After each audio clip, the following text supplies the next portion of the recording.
আসসালামু আলাইকুম এভরিওয়ান, সবাই কেমন আছো? আশা করছি সবাই অনেক ভালো আছো, সুস্থ আছো।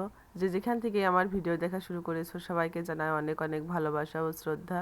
নতুন দিনে নতুন সকাল আরও একটি ভিডিও নিয়ে তোমাদের সামনে হাজির হয়েছি। আশা করছি তোমাদের ভালো লাগবে। তো এখন সময় সকাল 7টা। এখন থেকে আমি আমার ভিডিওটি শুরু করলাম। সকালে ঘুম থেকে উঠেই ছেলে মেয়ে ওরা উঠে পড়েছে। তো ভাবছি তাড়াতাড়ি বিছানাটা গুছিয়ে নিই, কারণ বিছানার ঘরটা গোছানো থাকলে না মনে হয় কাজের অর্ধেকটা হয়ে গেছে। তো বিছানাটা গুছিয়ে শেষ করে নেব। সারাটা দিন ধরো ছেলে মেয়ের বন্ধু বান্ধব এই বিছানার উপরেই থাকে, টিভি দেখে আর ধরো খেলা খেলে। তো ঘর বাড়ি একদমই ঠিক রাখতে পারি না ছেলে মেয়ের জন্য। তো সকালে যেহেতু গুছিয়ে রাখি, আবার কিছুক্ষণ পরে এসে সবার নোংরা করে দিয়ে যাবে। তো কি করব, ছোট মানুষ ওরা, ওদের খেলার সাথীরাও সবাই ছোট। তো দিনের ভিতর 3-4 বার প্রায় এই ঘর ঝাড়ু দেওয়া, বিছানা ঠিক করা করতে হয়। তো ওই যে বিছানাটা গুছিয়ে নিয়েছি, এখন রুমটা ঝাড়ু দিয়ে নেব। বিছানার চাদরের উপরে ছোট্ট একটা খেতা পেরে দিয়েছি, যাতে সবাই বসলে খেতার উপরে নোংরাটা পড়ে, বিছানার চাদরটা তেমন একটা নোংরা যাতে না হয়।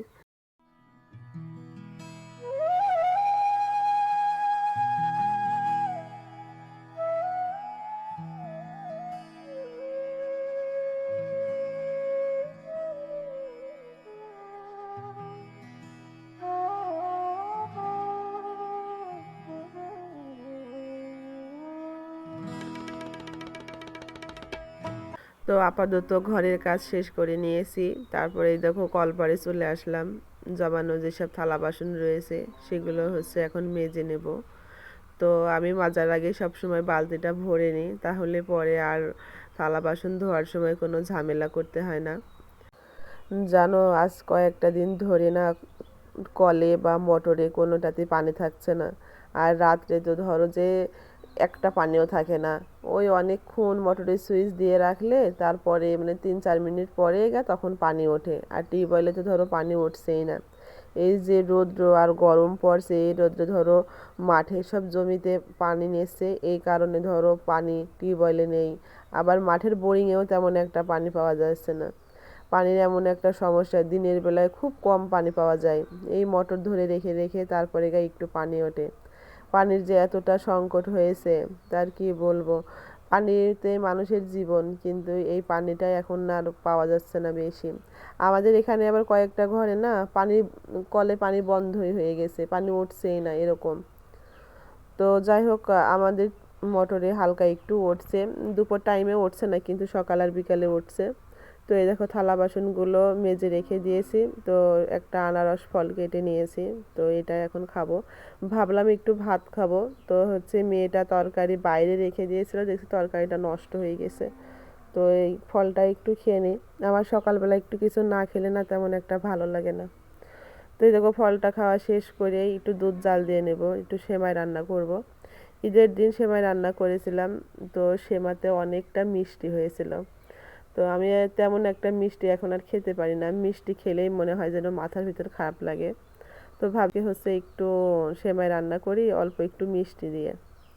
তো এই দেখো, তাই শুরু করে দিয়েছি। তো চলো সেমাইটা রান্না করে নিই।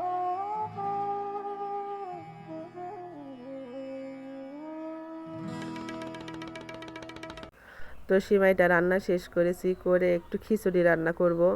তো খিচুড়ির জন্য আজকে একটু কড়াইটাই নিয়েছি, হাঁড়ি আর নিইনি, কারণ কড়াইতে আমার মনে হয় ভেজে রান্না করলে কড়াই ভালো। আমি হাঁড়িতে ভাজতে পারি না, হাঁড়িতে ভাজতে গেলেই ধরো হাঁড়ির চুলার উপর থেকে বারবার নড়ে যায়।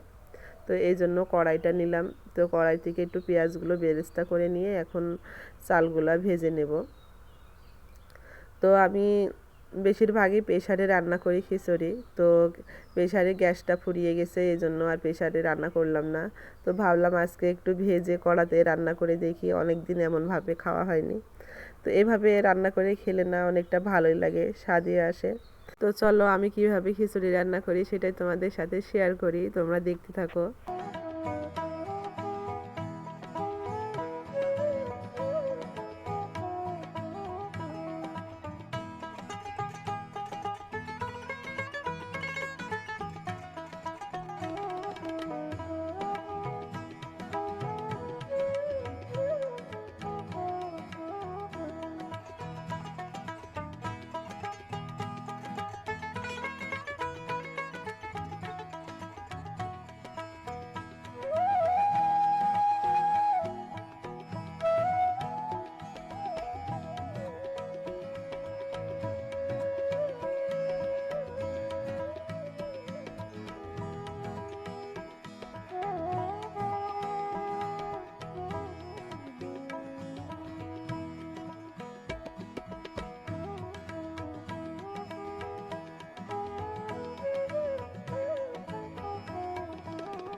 খিচুড়িটা প্রায় শেষের দিকে, তো ওটাকে গামলা দিয়ে ঢেকে রেখে দিলাম।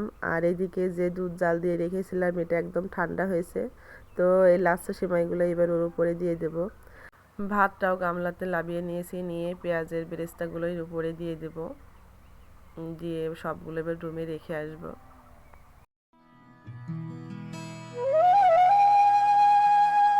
তো রুমে রেখে আসলাম। তো এখন আমার একটা খালাতো ভাই এসেছে আর আমার ছেলে মেয়ে খাবে, তো ওদের জন্য বেড়ে নিচ্ছি, নিয়ে ওদেরকে খেতে দেব।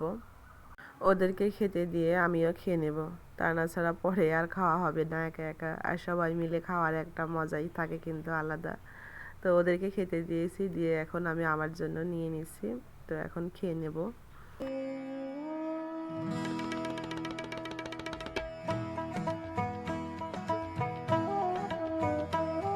মেয়ে ওর আব্বুর সাথে বাজারে গিয়েছিল, গিয়ে দেখো কয়েকটা বাজার করে নিয়ে এসেছে। তো এদিনকে বাজার করেছিল, তো এই কয়েকটা জিনিসের কথা বলতে আমার মনে ছিল না, তো রান্না করতে গিয়ে দেখি নেই। তো যতটুকু ছিল ততটুকু দিয়েই কাজ চালিয়ে নিয়েছি। তো বললাম যে আবার এগুলো লাগবে, তো মেয়েকে নিয়ে গিয়ে কিনে দিয়ে পাঠিয়ে দিয়েছে। তো 1 বোতল সয়াবিন তেল, লুডুস, আর হচ্ছে হুইল পাউডার আর লবণ। তো প্রয়োজনীয় জিনিস ছিল এগুলো। তো চলো তোমাদের সাথে আরেকটা জিনিস শেয়ার করি। এই দেখো আমার হাতে হচ্ছে এটা একটা ড্রেস। তো আমার স্বামী জানো না, এই প্রথম আমাকে একটা ড্রেস এনে দিয়েছে। ও হচ্ছে সবসময় আমাকে টাকা দেয় বলে ছেলে মেয়ে সাথে করে গিয়ে তুমি হচ্ছে কিনে নিয়ে আসো। আমি কেমনটা নিয়ে আসবো, তোমার পছন্দ হবে কি হবে না।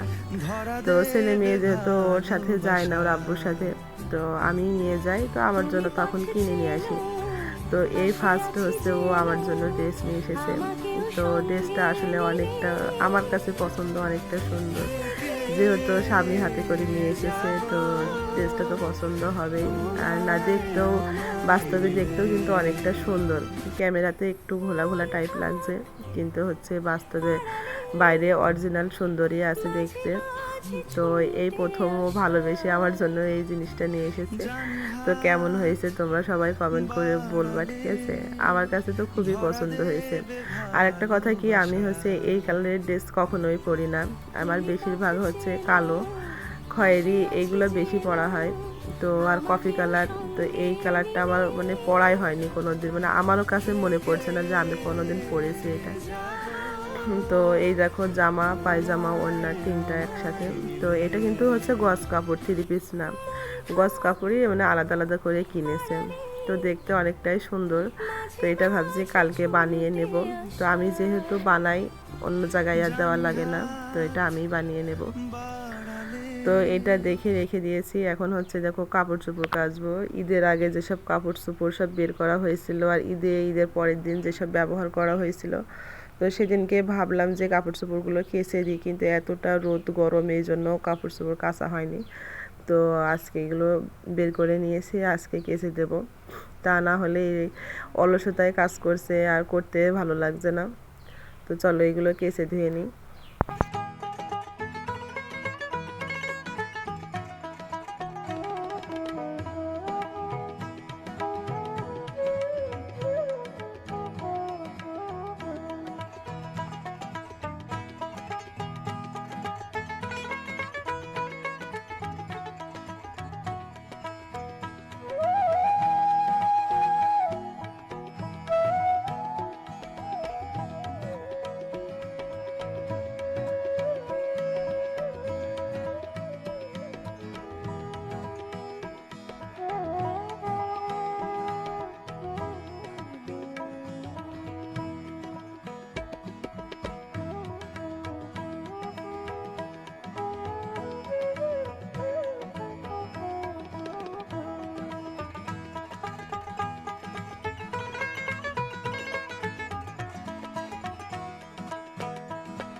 তো কাপড় চোপড়গুলো মিলিয়ে দেব।